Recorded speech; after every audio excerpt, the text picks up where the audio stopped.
Among the many reasons to care about free speech is social justice. Freedom of speech, freedom of thought, challenging the majority that's never been challenged and hates to be challenged and will burn you at the stake if you try. That is fundamental to the moral advance of society and the advance of social progress and equality. And progressives of all people should be defending free speech and free thought. And it breaks my heart that too often they're not. Welcome to The Shape of Dialogue. Jonathan Rauch is a highly acclaimed American journalist and senior fellow at the Brookings Institution in Washington. He has written 8 books, including the renowned Kindly Inquisitors, which defends free speech and robust criticism, even when it's racist, sexist, and highly offensive. Jonathan writes for many of the world's leading publications, including the New York Times, The Atlantic, and the Wall Street Journal, with articles on public policy, culture, and government. He has received many awards for his writing, including the National Magazine Award, the equivalent of the Pulitzer Prize. In the 2000s, Jonathan campaigned for same-sex marriage, and his 2004 book, Gay Marriage, contributed to the campaign's success. His latest book, The Constitution of Knowledge, has received much acclaim. It's an account of how knowledge is created through networked institutions and includes methods to counter disinformation, cancel culture, and other new threats to our reality-based epistemic landscape. Many of the world's most notable thinkers recommend reading The Kindly Inquisitors and The Constitution of Knowledge. See links to the books in the show notes. And now I give you Jonathan Rauch. Welcome to The Shape of Dialogue, Jonathan. Thanks for joining me on the podcast today. I am thrilled to be here. Yeah, it's a great honour to talk to you. Now, we're going to be talking about epistemology and your book. Gesundheit. Yeah, thank you. Well, the interesting thing is most people don't know what epistemology is. And in my humble opinion, I think it's probably the most important word in the English language. So I second the motion. Okay, thank you. If only it were easier to pronounce. Well, I actually love it as a word. So I describe epistemology as how we know what we know and whether what we know is worth knowing. Is that accurate? Yes, that's exactly accurate. Great. Can you expand on it? Well, the hardest question for human beings since time immemorial is we all believe we're right all the time, yet most of us are in error much of the time. In fact, most of the time. How can we figure out which of our many beliefs, our own and other people's, are actually true? And this turns out to be something that over most of human history, we have not been very good at. We tend to get into arguments about truth. Often they're deadly arguments, which is whose God will bring rain? Well, you've got the wrong God, so we'll have to kill you. We tended to settle disagreements by throwing blasphemers and heretics into prison or burning them at the stake, or societies would schism over different beliefs and hive off into competing tribes, or people were just repressed. And there were taboos and things you couldn't say. And the result of that is for the first 200,000 years of human existence, we really didn't learn very much. And then philosophers began confronting this issue. How can we do better? How can we figure out what's true and what's not true? And some big breakthroughs in that came in the 16th and 17th and 18th centuries, both from people who later became known as scientists and philosophers who began to explore some pretty radical ideas about knowledge, like, what if knowledge is not what you're certain of, but what you're uncertain of? And what if the way you find a path to truth is not looking for truth per se, it's looking for errors? What if everyone is fallible at any given moment and biased at any given moment, but we find truth by harnessing our biases, by pitting them against each other? So instead of suppressing disagreement with torture or schism or warfare, we actually can encourage it and use it as an engine for intellectual growth. And this turns out to be, I would argue, this epistemological revolution turns out to be the most transformative technology in human history, bar none. And the result of it is that on any given morning on planet Earth, humanity gleans more new knowledge than it did in its approximately first 200,000 years of history. Yeah. It's almost terrifying, the amount of knowledge that's being produced. I'm still in awe of the fact that within weeks of seeing the occurrence of the COVID-19 virus over a weekend, the virus was genetically decoded. And days later, over another weekend, a vaccine was designed.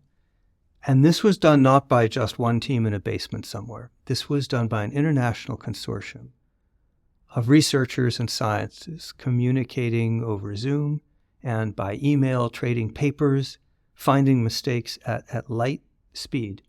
The great innovation of science, broadly defined, including the soft sciences and even journalism and so on, is not that it doesn't make mistakes, it's that it makes its mistakes incredibly quickly.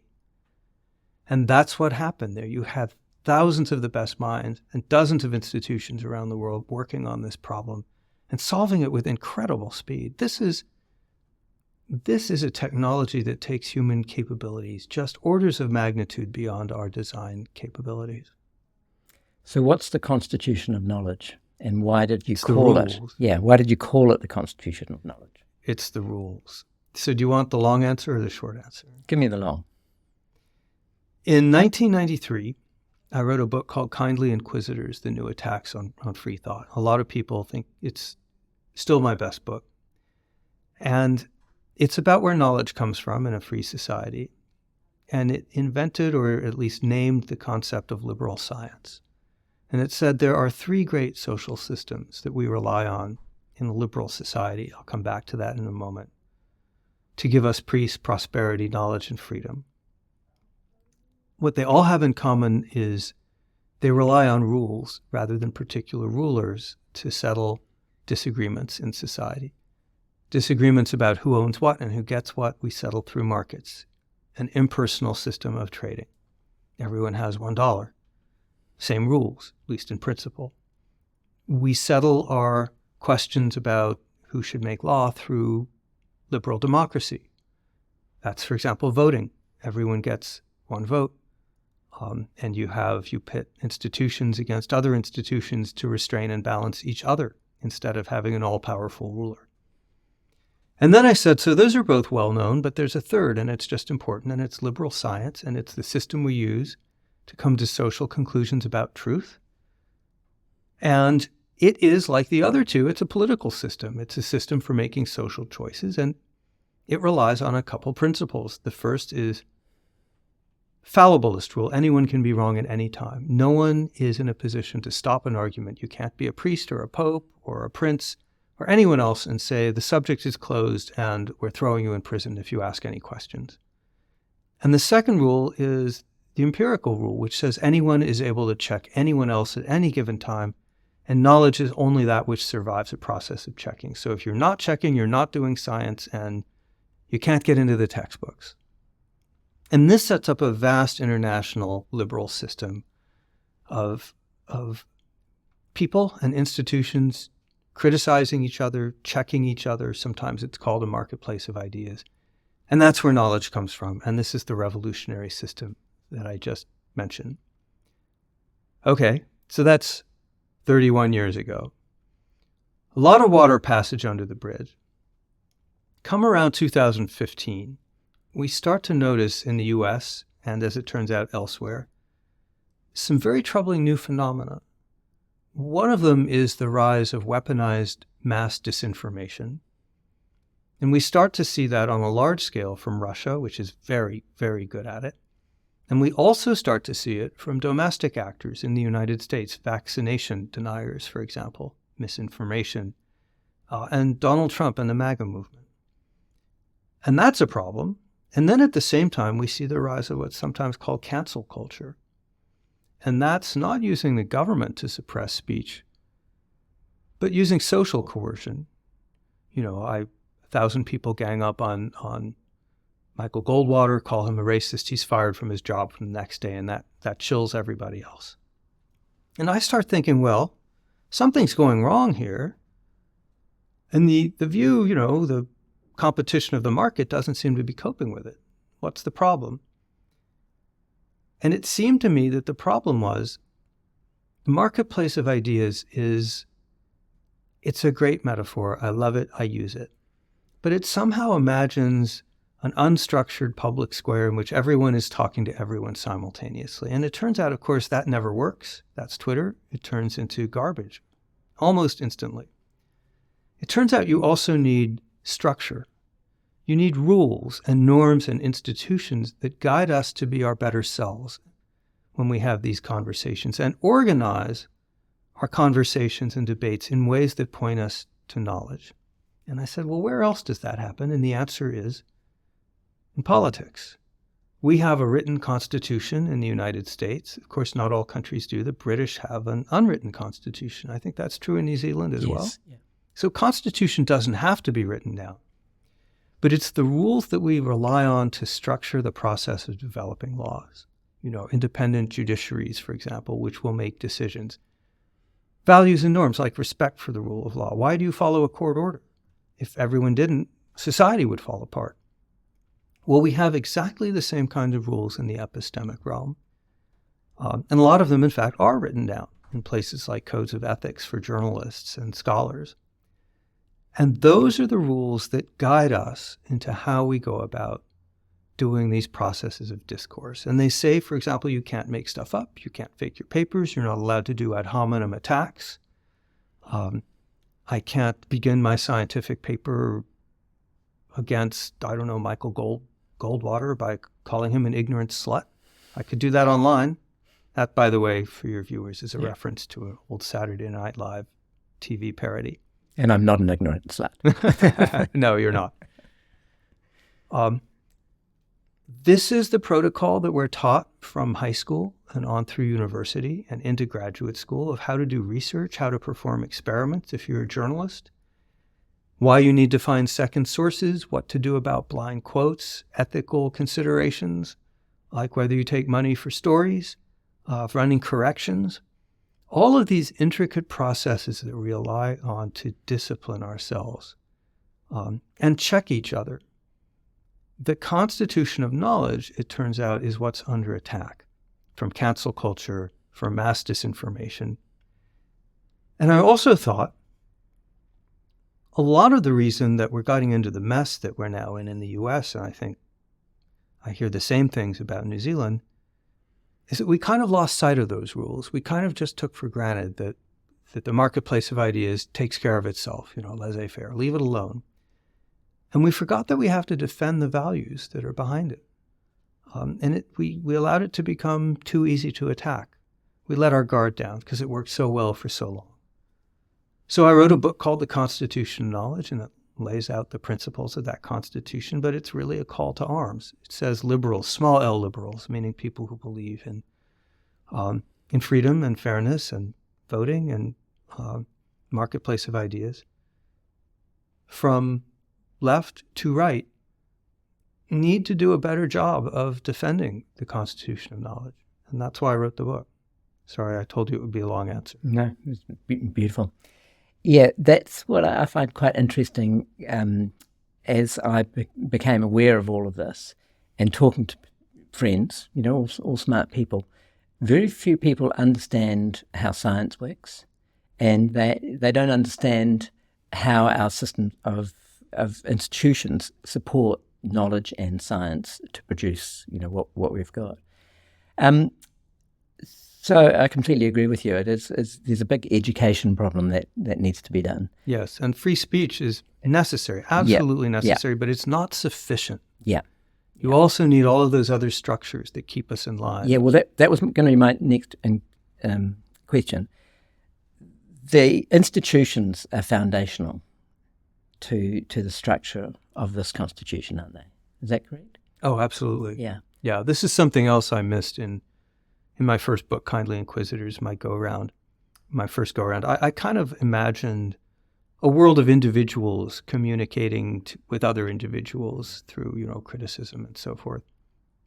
And what I missed is that the more vulnerable part of this system is we communicate through institutions when we're involved in doing research or journalism for the most part. Now, of course, there are freelancers and solo actors, but most of this work is done by professionals and professional institutions. So if you're a scholar, you are having your work vetted by peer reviewers in your institution, and then you're submitting it to a journal, another institution, which is vetting it through editors. And then afterwards, it's going to be reviewed by people in still other institutions. And if it succeeds, it will become the subject of a conference, which will be held by a professional society. And as you think about this, you see what's happening is that these ideas are traveling not from person to person so much, but from node to node, from places on a vast global network of institutional nodes that talk to each other, that communicate. Each one of those nodes acts as a kind of filter. It picks up an idea that's been transmitted to it from another institution. Say it's, a journal. It picks it up from an academic institution that says, here's a paper that some science team has submitted. And it holds it up to the light and it says, it filters it. It says, does this look important? Does this look like it might be true? And it shows it to other experts at other places who give it an evaluation, and then it green lights it, or yellow lights it, or red lights it. If it green lights it, it publishes it. And that in turn passes the idea on to other nodes in the network. Most ideas don't pan out. Most new hypotheses are wrong. The trick is, any given day, millions and millions of hypotheses are floated. The vast majority will be wrong. So how do you find the needles in the haystack in any efficient way? Well, pretty quickly, if you drop an idea into this network of nodes and filters, a lot of them won't even be picked up. The vast majority won't even be explored because there are people saying silly and stupid things. The Holocaust never happened, or what have you. But some of them will be worth examining. And really, quite quickly, what this system is good at is filtering out the stuff that's not worth passing along and pushing the other stuff through. And 3 or 4 nodes in, the probabilities are, once you've passed all those filters, right, what comes out the other end can quickly be refined into new knowledge. Now, mistakes, of course, happen. Sometimes good hypotheses that turn out to be potentially true. Maybe some would argue coronavirus might have escaped from a lab. Maybe they're dismissed too early and filtered out when they shouldn't be, when they should be left on the network. But the network's also pretty good at correcting itself, because it turns out there are incentives to go back and look again, because you can get famous for doing that. So that's the magic of this system. It's a global network of institutions talking to each other in search of the promising ideas that can be tested rapidly, and bringing all the firepower to bear of universities and think tanks and newsrooms and even courts of law, museums and libraries are all on this network. And the network is where the magic really is. Yeah. So the institutions are essentially the framework for the network to happen. They really are the network when you get down to it, because they're how we plug in. Yeah. Okay. Yeah. Before we continue on that discussion on institutions, I want to just ask you the relationship of Hayek to your choice of the Constitution of Knowledge. Surely you're not implying I stole my title from Hayek. No, absolutely not. I would just a coincidence. That would never. That would be shocking. Yeah, I wrote a book called The Constitution of Knowledge, and it's a 3-way pun. Yeah. It's a direct comparison to the U.S. Constitution. We can talk about that. The Constitution of Knowledge is not a metaphor, a simile, a figure of speech. There really is literally a Constitution of Knowledge, and it operates on very similar principles to the U.S. Constitution or the British Constitution. So that's the direct meaning. And then meaning number 2 is Constitution as in the makeup of knowledge, which it's also about. And yes, it's very much a tribute to Friedrich von Hayek, who wrote a book called The Constitution of Liberty and asked some of the same questions. How do we structure society so that freedom can persist? Anarchy is not the answer, just everyone doing everything. You need a lot of structure to have a free society. Same idea. So why is freedom important then? Basic human need. You can't have knowledge without freedom. You can't flourish without freedom. But why can't we have knowledge without freedom? Because knowledge requires exploration. Knowledge requires making mistakes and correcting mistakes. Knowledge requires, as the great American philosopher Charles Sanders Peirce said, that we operate under the principle, do not block the way of inquiry. The first thing that happens when freedom is suspended, and when particularly freedom of speech and freedom of thought, the most important two freedoms, are suspended, is that we are told what we can say and what we can believe.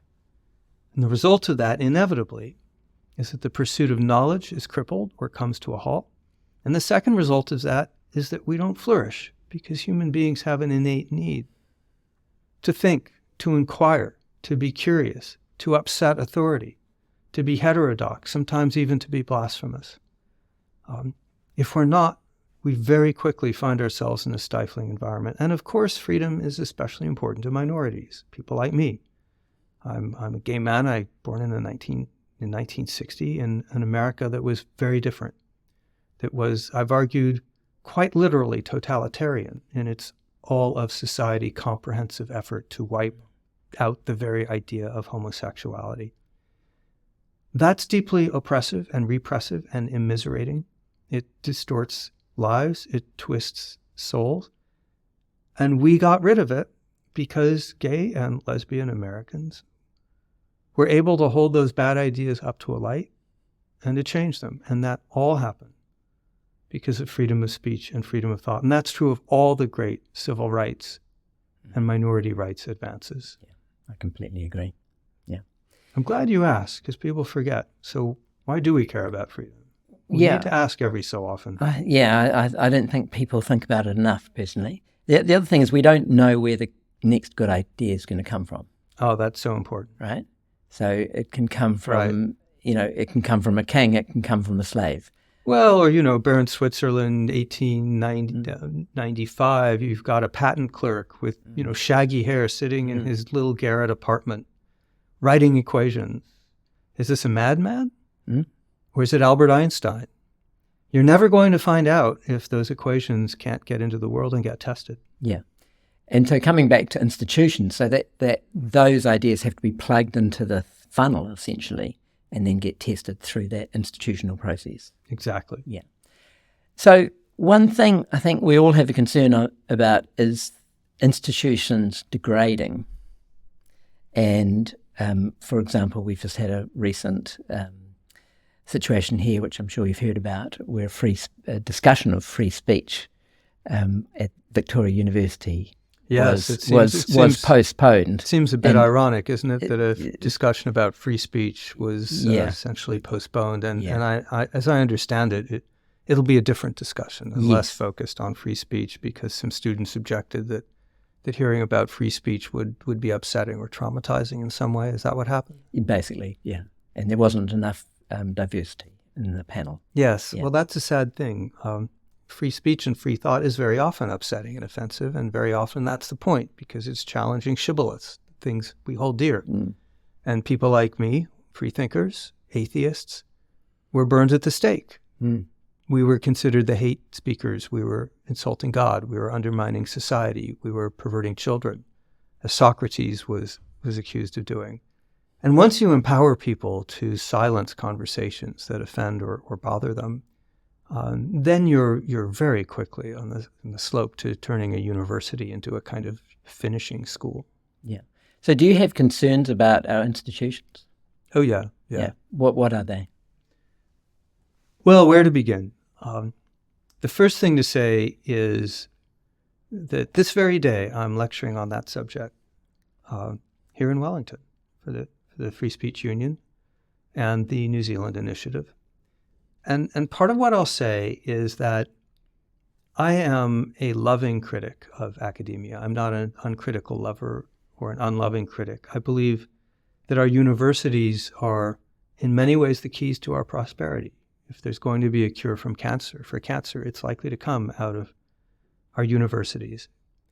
And I believe that there are great reservoirs of integrity in our universities. That said, I am not alone in thinking that we've seen some real erosion of integrity, and it takes several forms. One is chilling of speech. Starting in the late 1980s in the United States, we saw the adoption of speech codes, which were intended to protect vulnerable students and minorities. But in fact, what they wound up doing was speech policing. So the people with controversial views were investigated. And this had a chilling effect. That receded, or seemed to recede for a while, but then it came back with a vengeance, and now is back with a vengeance, because it came back in the form of students chilling other students. Students became very afraid that if they speak their mind on controversial issues, they'll be the subject of exclusion, ostracism, ridicule, canceling. They'll lose their friends. They'll be called racist, sexist, homophobes, and so on. Result of that is that in my country, the latest polls, 2/3 of American university students say that they are reluctant to express their true political opinions for fear of social consequences. Now, that's a real challenge, because universities are supposed to be, above all, the places where we can have those robust conversations and where students will encounter challenging, sometimes difficult ideas. It's where a Christian student goes to learn David Hume. And if that can't happen, then our universities are not able to do their job. And then we had another problem, which is related to the first. Based on what I've seen here in New Zealand, I'm quite sure New Zealand is in the same place. And that's in some fields, especially the humanities and social sciences. We saw the rise of intellectual monocultures. Basically, everyone is on the political left, what we call progressivism in the U.S. Do you use that terminology? Yeah. Same thing? Yeah. So it became possible for scholars in some fields to go through university, then graduate school, PhD, career, all the way on to retirement without ever encountering someone who was right of center, or sometimes even centrist. And this began distorting the academic products, because if everyone in the room agrees on their priors, important assumptions will go unchallenged. One of the great insights of the constitution of knowledge is that we can't see our own biases no matter how hard we try. We think we can, but we can't. But I can see your biases, and you can see mine. And once we pit them against each other in a structured argument, you have an engine that turns the heat of conflict into the light of knowledge. But you must have diversity of opinion. You must have disagreement. And when you lose that disagreement, when everyone in the room is on the left, and you have shibboleths, which you get in trouble effectively for challenging, the process of learning stops. Universities must safeguard diversity of viewpoint. They need to treat that at least as important as they treat ethnic and cultural and racial diversity. And they began losing sight of that. And then we had yet another related problem. I could go on. I'm probably trying your patience. No, it's great. But we had this phenomenon of bureaucratization. Yeah. And I know that New Zealand is facing similar issues once again, because I just saw a report on it. So universities went on a hiring spree, and they brought in more and more people who were not faculty, did not come out of the process of learning the constitution of knowledge, understanding why structured disagreement is so important, understanding why students need to learn to cope with disagreeable ideas and confront them and challenge them and debunk them. And instead of doing that, a lot of these bureaucracies, student life bureaucracies, and the psychological counselors, and then we have DEI, there is so-called, and they were interested in other priorities often, like helping students have rewarding experiences. In the general counsel's office, the lawyers wanted to stay out of trouble with the legal requirements against discrimination, so forth and so on. But now at many American universities and many in New Zealand, there are more administrators than there are faculty, and often this is resulting in a kind of choking strangulation of non-academic rules that is making it harder to have the freewheeling conversations that people used to have. Not impossible by any means, and I don't mean to impugn the integrity or good intentions of university bureaucrats. They're there for a reason. But in a flourishing environment, people need to feel that instructors and students that there aren't 3 levels of bureaucracies monitoring what they say in case they commit an act of harassment or in case there's a complaint against them, which results in a 6-month harrowing investigation in which they may or may not be cleared. All of that apparatus is creating a less open and freewheeling environment. And there are other things going on. But when you start putting those things together, you get important cultural changes. Yeah. So there's a climate of fear. Yeah, a climate of fear and a climate of not daring as well. It's not quite the same thing as fear. But, I was fortunate to be at university in the U.S. at a very good school at a time when we had just come after a major report on free speech. Mm-hmm. It was called the Woodward Report. This was at Yale in the 70s. And that contributed to a campus culture of a really very robust debate. And we would have thought, this is now over 40 years ago, but we would have thought that if we heard something offensive or read something offensive in the campus paper, the last thing in the world we would want to do is report that to a bureaucrat in the administration in hopes of getting the student punished or in hopes of being protected. We would have said that's infantilizing. We were perfectly capable of handling our disagreements, and boy, did we. We had a lot of disagreements. I edited the op-ed page of the newspaper. In an environment where you're worried that if I say the wrong thing to Michael Goldwater, he'll report me anonymously to what's called a bias incident reporting system, and that I can get in trouble, it becomes fear, and it becomes a kind of beyond fear. It's like, why should I stick my neck out? Why should I even take the risk? Yeah.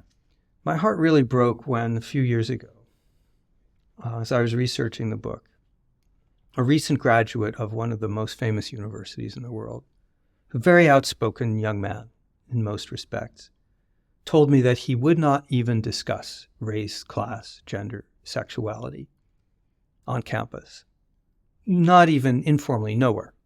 Completely verboten. And I said, why? And he said, it's not worth the risk. He said, it's all downside. So he's saying, I can get out of here in 4 years. And he's not like cowering in fear, but why take a risk of having an opinion or stating an opinion? Yeah. Well, I recently met a professor at one of New Zealand's top universities, and she said to me, thank you for your podcast. She said, we cannot say anything like that or even think it on the university, which I found quite disturbing, quite interesting. And I'm just having pretty mundane conversations, really. Just yes, there's nothing particularly special. It's not radical or anything like that. I'm in Kiwiland under the auspices of the Free Speech Union, a marvelous group doing important work. And so I'm meeting some of the academics who are concerned about this and getting involved for just that reason. And some of them are progressive. Yeah. But they're feeling that matters have gotten to the point where the so-called Overton window, I guess you all have that phrase. Yeah.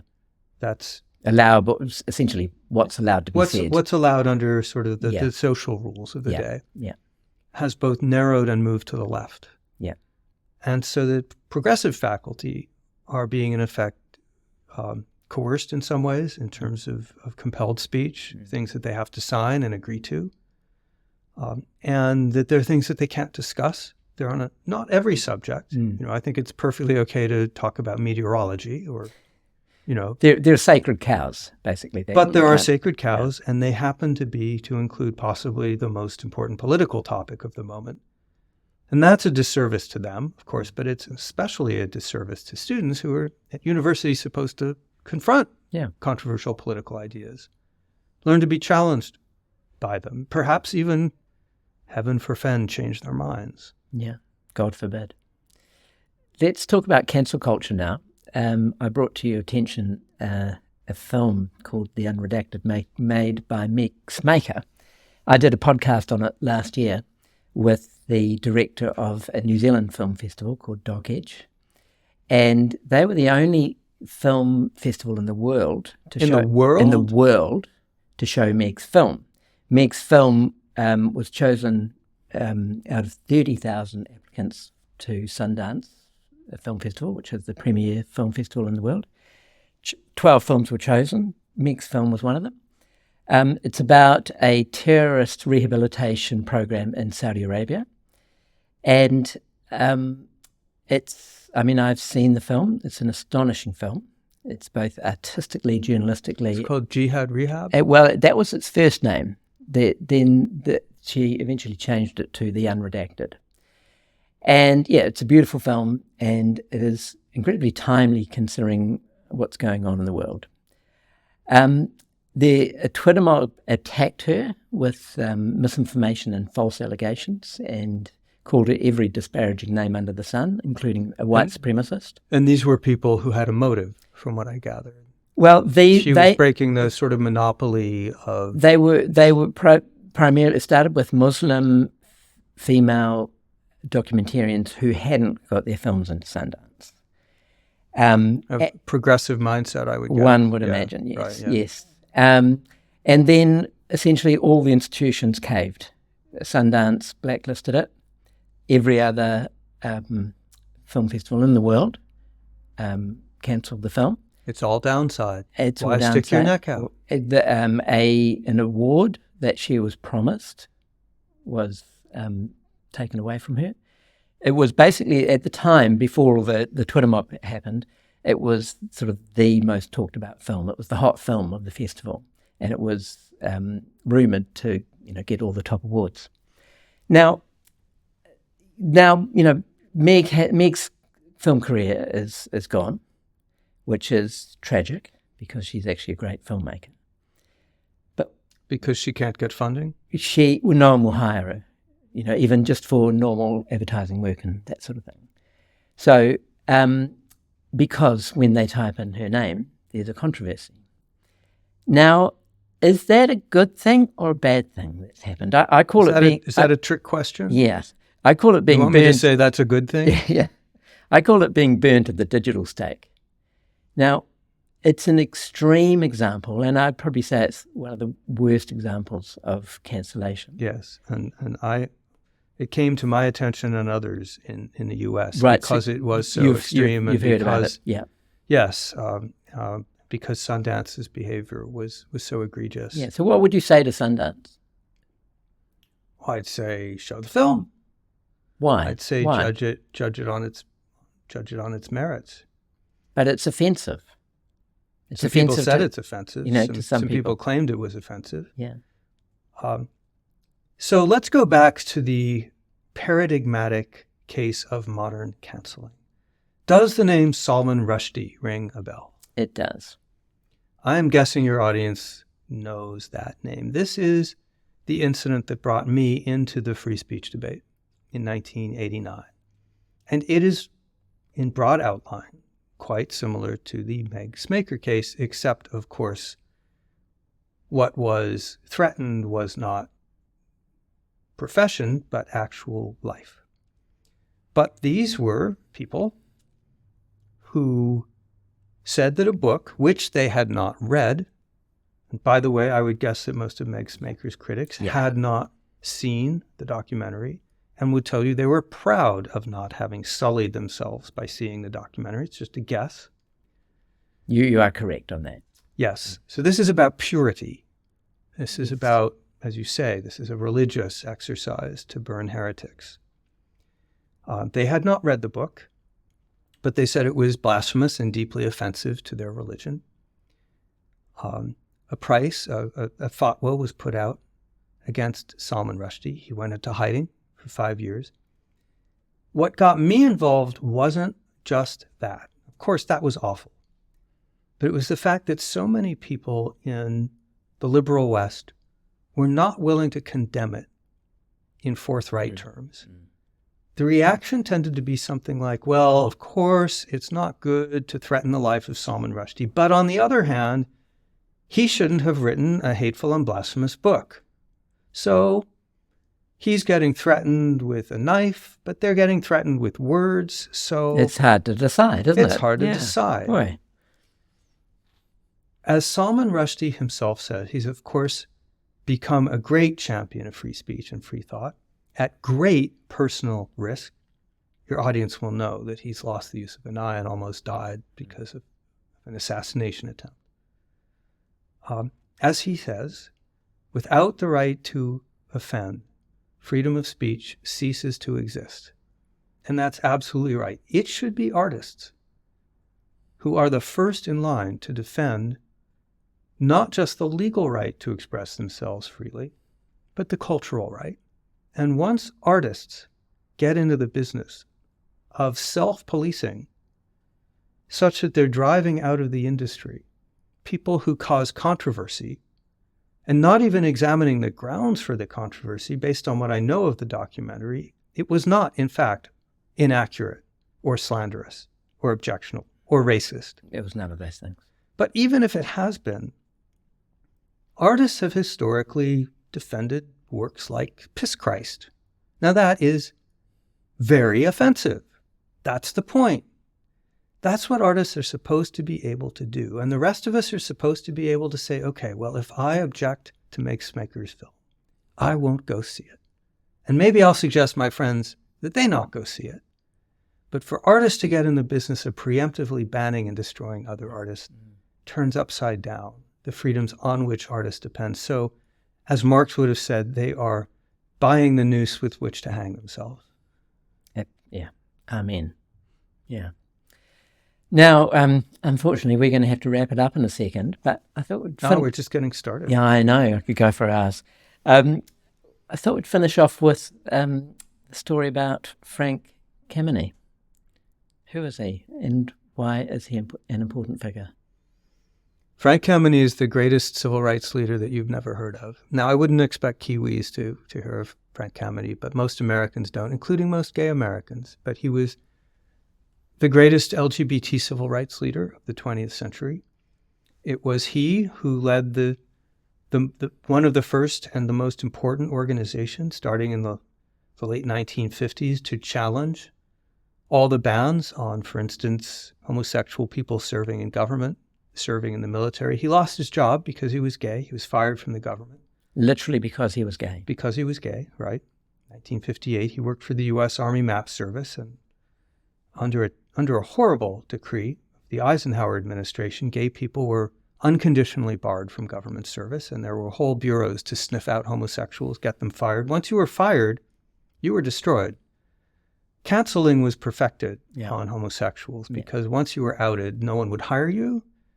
You had to leave town in many cases. People who were once extremely important people working in the State Department wound up in some town in Arkansas working as a hairdresser because that's all they could get. Yeah. Frank Kameny himself died in penury. Yeah. He was penniless. But can I just point something out there about Meg, because that's actually exactly what's happened to Meg and probably countless other people. So we all agree that what happened to Frank is shocking, yet our institutions are doing the same thing now. Well, there's one difference, which is it was the government doing it. Yes, but it's not just the government, but it was government was leading in the early 60s. Of course, the church and cultural institutions were behind it also. Yeah. So anyway, and what happened to Meg Smaker is more cultural and thus in some ways harder to combat. You know, you can't force Sundance to screen a documentary it doesn't want to screen. Yeah. But back to Frank. The reason he's a hero is he challenged all these things. He was relentless. He believed that the Declaration of Independence's promise of equality was a personal promise to him. He led the first gay pickets in 1965. He represented hundreds of people who had, like him, been fired to try to get their jobs back. He led them to be outspoken. He was the first homosexual to run for Congress. Had to be a third party because obviously one of the main two was not going to bring him on. But he ran and he made a credible race. He led the campaign to delist homosexuality from being a mental disorder. People like me, until I was 13 years old, I was clinically insane. And people were, if they were arrested for homosexual offenses, they could be thrown involuntarily into a mental hospital and subjected to treatments, which could include things like sometimes lobotomy and and hormones and electroshock. He got that overturned. He was instrumental in getting the ban on federal employment overturned. And he lived long enough to be awarded the highest honor of the government personnel office, which was the very same office that had fired him 50 years earlier. It's a very moving story. He died in 2011. I knew him a little. Right. I get misty when I talk about it. And I'm here in New Zealand to tell that story. I don't know if it will resonate, here down under in the Antipodes, so far away. But what people need to know is that the only thing that Frank and Barbara Giddings and so many of the other leaders of that era had, they had no money. They had no fame. They had no celebrity. They had no political allies. They had no members of Congress. They were complete pariahs, but they had one thing, and that was their voice. And they got that from a Supreme Court decision in 1958, which overturned a government ban on people publishing gay opinions. And that's all they had, but in the end, it was what they needed. And so I'm here pleading that among the many reasons to care about free speech is social justice. Freedom of speech, freedom of thought, challenging the majority that's never been challenged and hates to be challenged and will burn you at the stake if you try. That is fundamental to the moral advance of society and the advance of social progress and equality. And progressives of all people should be defending free speech and free thought. And it breaks my heart that too often they're not. Yeah, I couldn't agree more. And thank you so much for all the work you do. It's been a fantastic experience talking to you in person. And just thanks again. Thank you. I hope in show notes you can link to my books on the subject and link to the Free Speech Union, which is a marvelous group. Yeah. Great. Thank you very much. Very happy to have been here.